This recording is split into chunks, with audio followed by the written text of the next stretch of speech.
Kentucky is fresh off their first 10-win season since 1977. Can they keep up that success in 2019? Find out here on the Gridiron Expert. Yeah.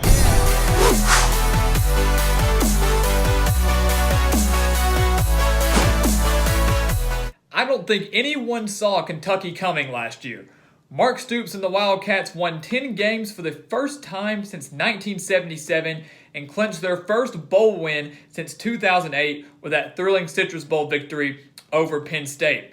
And while I don't think 2018 was a fluke, I do think the Wildcats will take a major step back in 2019, especially after losing their all-time leading rusher in Benny Snell and their star defensive playmaker in Josh Allen. So after losing Benny Snell, the Wildcats will probably have to rely more on the pass in 2019. Of course, being led by Terry Wilson, who didn't impress much last year, throwing for just a little over 1,800 yards, 11 touchdowns, and 8 interceptions. But he can beat you on the ground as a dual-threat quarterback, so you do not want to give him room to run.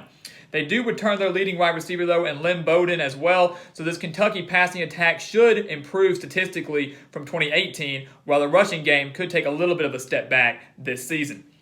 Defensively, we mentioned they lost Josh Allen, and Mark Stoops the past couple of years has had a very solid defense in Lexington. Last year especially, only allowing 16.8 points per game. But they lose 4 of their top 5 tacklers, including Allen, as we mentioned. So once again, you will see a bit of a step back on the defensive side of the ball, probably allowing an average of 20 to 22 points per game in 2019. We have them opening the season, though, with 2 wins over Toledo and Eastern Michigan. So starting off the season 2-0. Now, of course, the Wildcats cannot take these games for granted. Under Mark Stoops, the Wildcats have struggled in season openers, losing to Southern Miss just a few years ago, struggling against Eastern Michigan back in 2017, only winning that game 24-20. So they cannot afford to overlook these 2 teams from the MAC, but I do think they get the job done going into SEC play against Florida. And as we all know, last year, Kentucky snapped their 31-year losing streak to the Gators, going on the road to the Swamp and winning 27-16. Once again, a game that I don't think many people saw coming. I think we thought it was either going to be in 2017 when the Wildcats broke that streak or now in 2019. But now the Wildcats have a streak of their own, trying to start a new one at least, but unfortunately it's not going to happen. This Florida team is going to be too good in 2019. And while everybody's quick to point fingers and say how much they lost last year, how much they've been losing now in the transfer portal, Dan Mullen has this Gators team under control. Felipe Franks is a legit quarterback in the SEC. Mullen, as we know, a quarterback whisperer doing phenomenal jobs there. And the defense could be one of the best in the entire SEC. Florida, with revenge on their mind, comes in to Lexington and beats the Wildcats, trying to now start another long win streak of their own. Kentucky drops their first game of the season, losing yet again to Florida. They then go on the road to Mississippi State, and this 3-game stretch here will be very difficult for Kentucky, facing off against a dangerous Florida team and then back-to-back road games against Mississippi State and South Carolina. Both solid teams from last year. South Carolina going to be a little bit better than the Bulldogs, but we'll start with Mississippi State on the road against Starkville, a game that Kentucky won 28-7 last year.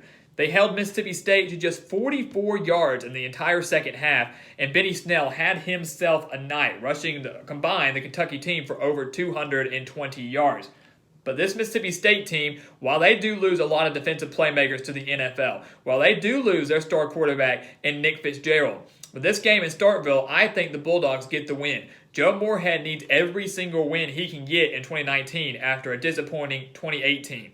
He has 2 very capable quarterbacks in Keaton Thompson or Tommy Stevens, the transfer from Penn State, where Joe Moorhead was previously offensive coordinator. And then they have Kylan Hill, a very capable running back, to take that edge off a passing game that maybe could struggle early on in the season. Mississippi State beats Kentucky at home, a little bit of a revenge game as well after losing by 21 points last year. Kentucky takes their second straight loss.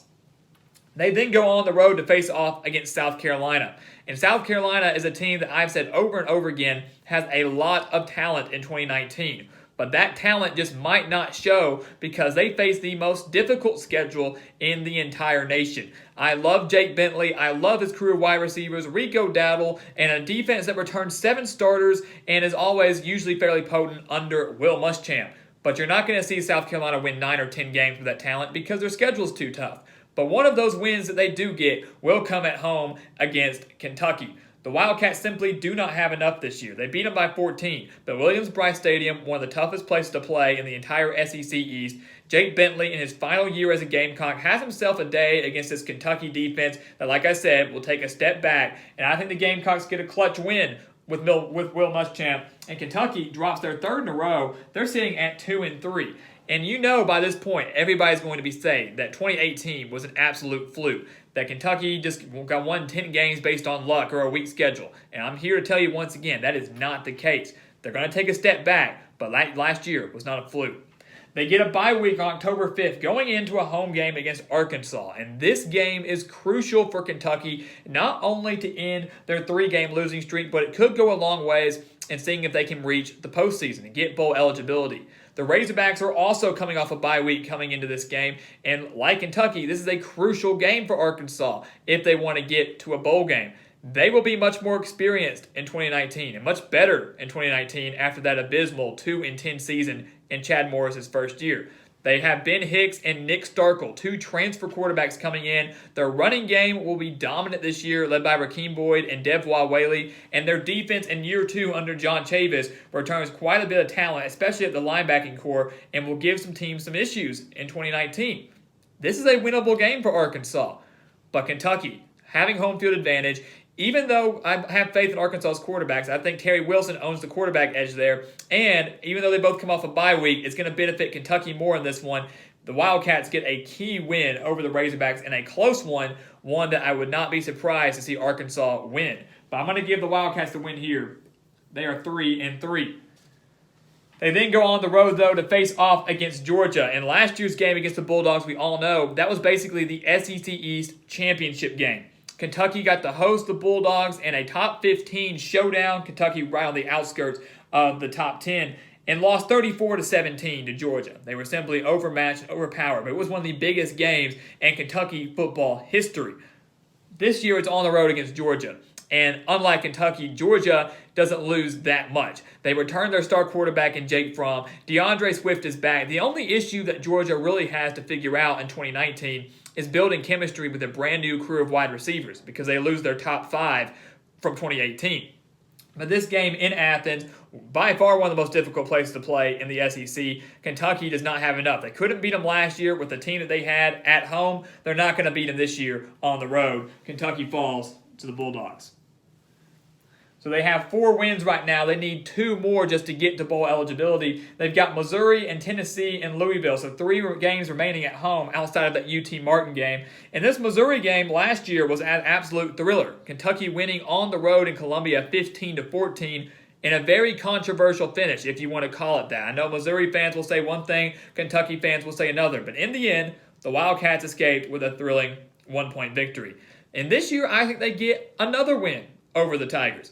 I know a lot of people will be quick to criticize that because of the addition of Kelly Bryant at quarterback for Missouri. Probably the best defense we've seen yet under Barry Odom since he took over at Missouri. But the Tigers have been prone in recent years to have one of those let-down games. And I think this is one of them. This game in Lexington, home field advantage plays a huge role in this one for Kentucky. They can't afford to have this Georgia hangover because, to me, Georgia is now becoming the Alabama of the SEC East, obviously. Most teams, when they're done facing Alabama, they have a hangover the following week. Kentucky had that last year, falling to Georgia and getting annihilated by Tennessee. This year, I don't think they have that hangover. I think they pull off an upset over Missouri, another huge win in terms of getting them to the postseason. They then get their second bye week of the season to kick off November. That, to me, is the perfect place for a bye week, going into a home game against Tennessee. And if you've watched our videos before, you know that when a team's coming off a bye week, coming into a home game, usually that equals a win, unless that team is just way too dominant. But I'm switching the script tonight, and I'm going to predict a loss for Kentucky at home against the Volunteers. I love this Tennessee team going into 2019. Not as an SEC title contender, but as a team that will show major signs of improvement this season. Jeremy Pruitt going 5-7 in year 1 will get the Volunteers to at least 6 wins, but I'm thinking somewhere between 7 to 9 for the Volunteers. They're a very young team, but they're a very experienced team. Jarrett Garantano owns the quarterback edge over Terry Wilson. The defense for Tennessee, I think, gets the slight edge this year. They beat Kentucky last year at Neyland Stadium 24-7, and that was with a better Kentucky team. This year, Tennessee is better. Kentucky's going down a little bit. The Volunteers come on the road, upset the Wildcats. Kentucky takes another loss. They then they fall to Vanderbilt. I didn't give away a spoiler there because they're falling to the Commodores. Last year they won 14-7 over Vanderbilt, a big defensive game where Kentucky only completed 3 passes for 18 yards. Once again, showing the struggles of Terry Wilson in 2018. The key in this game is Kentucky's got to shut down Keyshawn Vaughn, the star running back for Vanderbilt. And I don't know if they're going to be able to do that. He averaged 7.9 yards per carry last year. Derek Mason's going to be fighting for his job towards the end of the season, trying to get Vanderbilt to their second straight bowl game for the first time since 2012 and 2013. It's on the road in Nashville. I think Kentucky falls. After a disappointing loss to Tennessee, they fall to the other Tennessee school, falling to the Commodores. And now they're on the outskirts of missing out in the bowl game. They have 5 wins because we think they take care of UT Martin. And then they get to host Louisville, their in-state rival. Of course, when we come down to a rivalry game, you throw records out the window. I can't stress that enough, that records don't matter when it's a rivalry game because regardless of that, it is the Super Bowl for each team to beat your in-state rival, to beat your hated rival, and that's what's going to happen here with Kentucky and Louisville. The Wildcats have won 2 of the past 3, including a 56-10 win last year over the Cardinals, who went just 2-10. Scott Satterfield will turn this Louisville program around, but it will come in time. It's not going to come in 2019. Not with the amount of people they have coming back this year. Jawan Pass, not the right guy at quarterback for the Cardinals. The defense will be improved. So I don't think Kentucky wins by 46, but they do win by double digits, especially with this game at home. A win here against Louisville, and Kentucky gets bowl eligibility in the season finale to finish 6-6, and they will go to their 4th straight bowl game under Mark Stoops, which is once again a phenomenal feat and a phenomenal turnaround of this Kentucky football program. So they're not going to win 10 games, or at least 9 in the regular season. They're going to drop down to 6 in my opinion, but that's still bowl eligibility. And looking at the schedule, maybe they snag a win over Tennessee, maybe one over Vanderbilt. But outside of that, I don't see anywhere else where Kentucky can win. So I think 8-4 is their ceiling. Obviously, the floor could be much worse than 6-6, but I think that's perfect for the Wildcats in 2019. Another job well done by Mark Stoops in Lexington. So guys, as always, thank you for watching us here on YouTube. Go check us out on Twitter and Instagram at Gridiron Expert, and go check out our official website, thegridironexpert.com. Sign up for our newsletter and sign up for our expert picks. For just $30, you will receive every single one of our 2019 college football spread picks, including the postseason. I can promise you that is a deal you do not want to pass up. So join our team, sign up today only at thegridironexpert.com. And guys, as always, once again, thank you for watching us here on YouTube. Please continue to like, comment, and subscribe. And we will see you next time on The Gridiron Expert.